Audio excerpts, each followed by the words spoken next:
Okay, there's been some discussion on Twitter about this worksheet. It was posted by a parent and she had been given it for her Year 4 child. Year 4 in the UK covers children turning 9 in the academic year. And as we can see, it is supposedly a spelling worksheet. So applying spelling rules when adding the prefix in.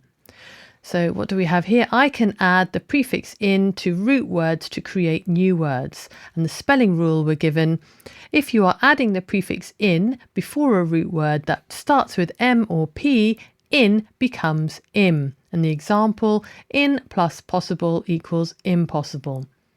So, and here, this is the worksheet part that they're supposed to complete. Now, on the face of it, the learning activity, or what the writer of the activity wants the children to learn, or what I'm assuming they want them to learn about the prefix in and im, is a perfectly valid one. It is incredibly important that we spend time on prefixes and suffixes. They are so important to language comprehension and understanding the meaning of words and understanding the meaning of new words to the child, so words that they haven't come across before. If they have an understanding of prefixes and suffixes, then they have a chance to understand this new word. What they aren't really used to create new words as such. That most of the words have already been created, so I have a slight problem with this, but no matter. Let's look actually at the activity that they're asked to do. So here we have a column of root words. So, and they're all root words that share the beginning M or P. So this isn't a sorting activity. It is just about using im instead of in. So they're assuming in as the base, as the usual way of the usual form of the prefix, and that im is the alternate. And so we've got possible, movable, practical, precise, polite, I think this is, perfect, mature, and measurable. And what they're asked to do is first write the root word with the prefix in. And in this case, it's going to be im because all of the words do begin with M and P, all right, added. So I think it could have been clearer perhaps to add that it's going to be im, okay, because there is no sorting to do here. It's just practicing this form of the prefix. So here we have impossible written in usual pen, okay, and here this is the issue that was under discussion, and the parent has helpfully highlighted this for us. The next instruction is to rainbow write the word. Now, this isn't in colour, so we cannot see, but this will be written where every letter is in a different colour. That is what rainbow writing is.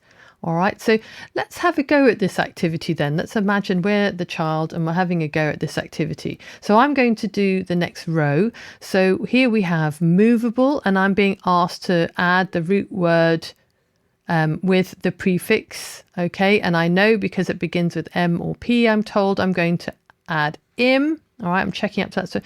So okay, so I'm going to write im. That's my beginning, and then movable. So movable. Just checking the writing here. I'm just copying it from here. So move. Okay.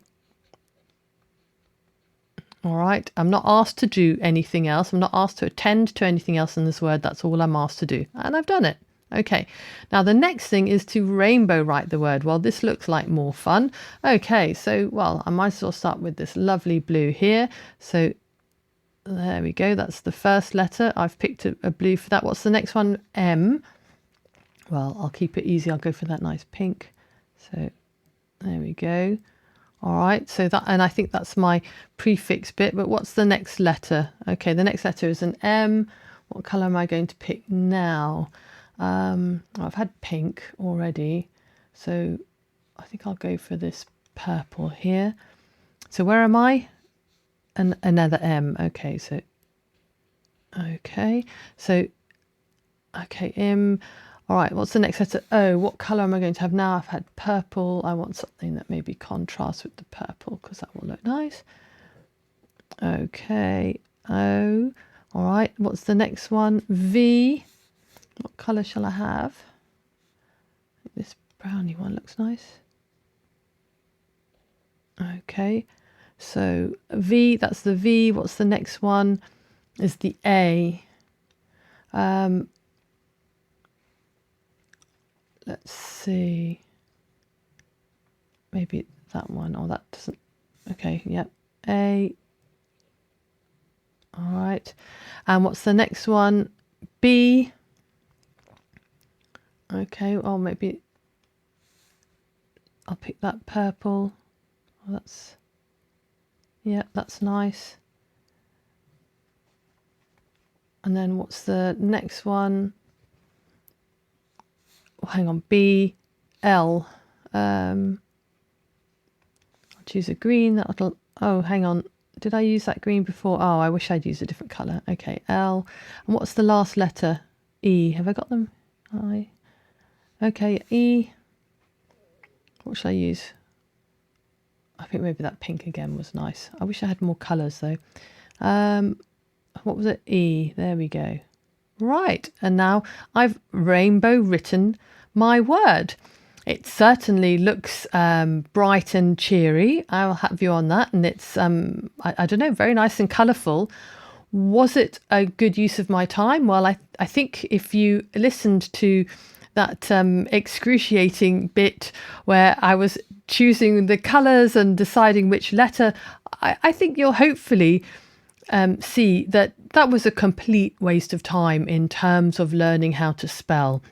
What was I focused on? I was focused on the colour that I wanted to choose, and if I wasn't doing it on the computer, I would have been, you know, looking for my pencils, maybe nicking one from Johnny next to me, because he had the colour that I wanted. But it did not teach me anything about how that word was spelt. Even if you were learning letter by letter, the focus was on picking colours. It was not on spelling. It also took some considerable amount of time. It was not a good use of spelling learning time.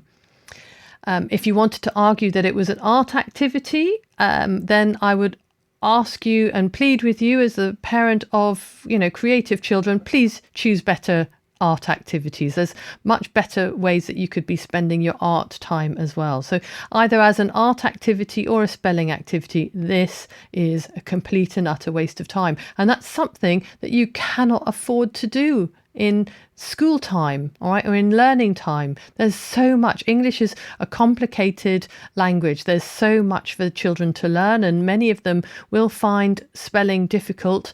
If you've allocated this time to spelling, then this is a travesty, I have to tell you. So what else are they asked to do? They're asked to ask a friend to test you on the spelling of the word and tick or cross the box below. I don't know. Presumably that happens on a separate piece of paper, and then you've just got to tick or cross on the separate piece of paper, and it's not telling you how to do that activity. Okay, so that's one thing. So the rainbow writing is just a terrible waste of time, and however you see it presented, please just don't do it. It's just it adds no value at all, and worse than that, it's a distraction. Okay, so how could we have improved this task? Well, if we were desperate to use colour, well, actually, I'll tell you what, let's look at what we're trying to learn here. Now, I wouldn't present this as a spelling task. Okay, here we have in, and we also had the alternate im. There was no mention of the other alternates I, L and IR, ill and but ear. But nonetheless, have a look at them. In, im. These are incredibly easy to spell. They don't need to be taught from a spelling point of view. Okay. if we have a look at the words they've provided here, possible, movable, practical, precise, polite, perfect, mature, measurable, there are other aspects of these words that require more attention.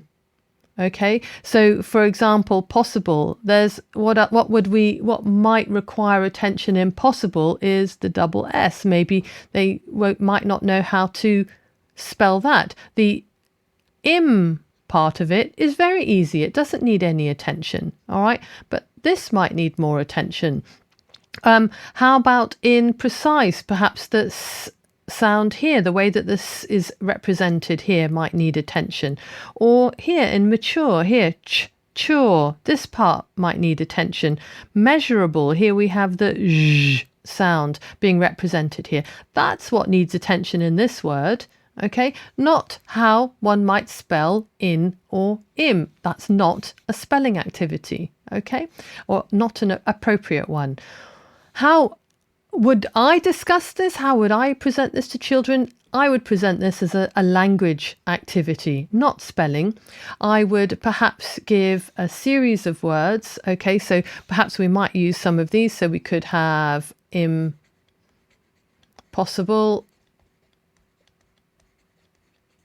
Okay, we could also have impractical.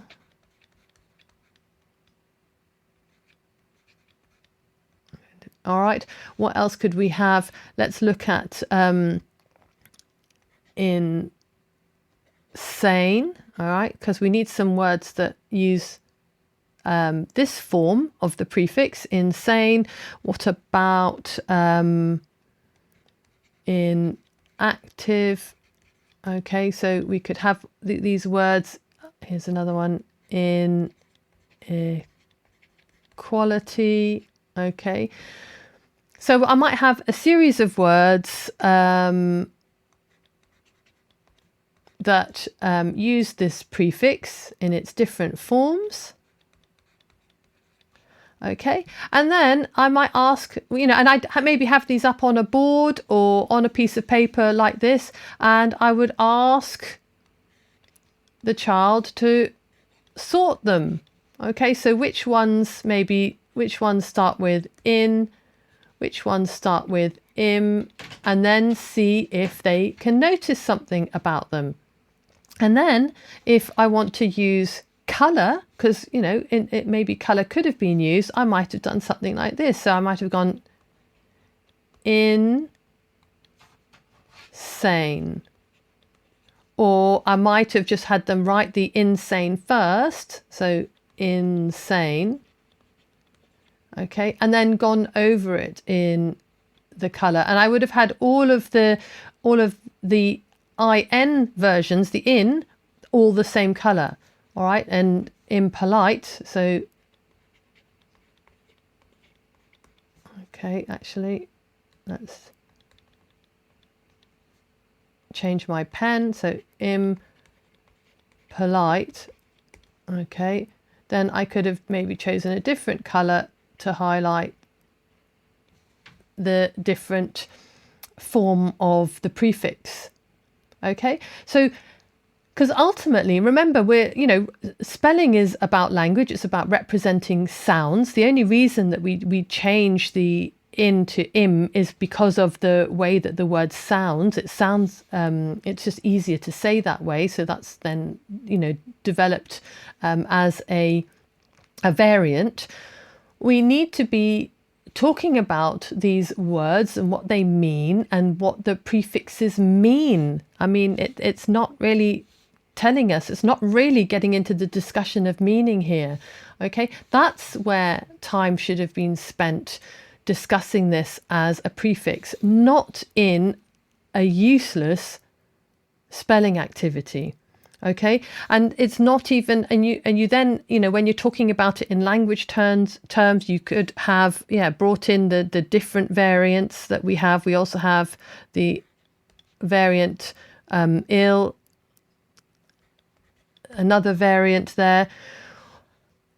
We need to learn this for language acquisition, language learning, language comprehension. Spelling rules like this, and this is a relatively simple one, they cannot be learned to apply on the fly. Okay, when writing, children are not inventing words as they write.